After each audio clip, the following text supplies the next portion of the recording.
പറയുന്ന കൂട്ടത്തിൽ വളരെ യാദൃശ്യമായിട്ട് ഞങ്ങൾ ഒരിടത്ത് എത്തുകയാണ്. അത് വളരെ ശ്രദ്ധേയമാണെന്ന് തോന്നുന്നു.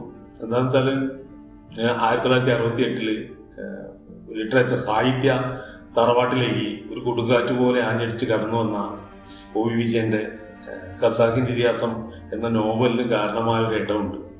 അത് ഈ പെരുവെമ്പിനടുത്ത് തസ്രാക്ക് എന്ന് പറയുന്ന ഇടമാണ്. അവിടേക്ക് ഞങ്ങൾ യാത്ര പോവുകയാണ്. പോകുന്ന വഴിക്ക് ഒരു വിജയന്റെ ഒക്കെ കഥാപാത്രങ്ങളെ അനുസ്മരിപ്പിക്കുന്ന അങ്ങനൊരു പ്രകൃതമുള്ള ഒരു മനുഷ്യനെ കണ്ടുമുട്ടി. അദ്ദേഹത്തെക്കാൾ അദ്ദേഹത്തിന്റെ കൂടാരമാണ്. ആരെങ്കിലും മഴയത്ത് നിൽക്കുകയാണെങ്കിൽ അകത്തേക്ക് ഇരുത്താം എന്ന് അയാൾ തന്നെ നിഷ്കളങ്കമായി പറഞ്ഞു, വേലായുധേട്ടൻ. അപ്പോൾ അയാളുടെ കൂടെ കുറച്ച് സമയം നിന്നിട്ട് ഞങ്ങൾ നേരെ കൂമങ്കാവിലേക്ക് ചെല്ലും. ബാക്കി നമുക്ക് തുടർന്ന് ദസറാക്കിനെ പരിചയപ്പെടാം.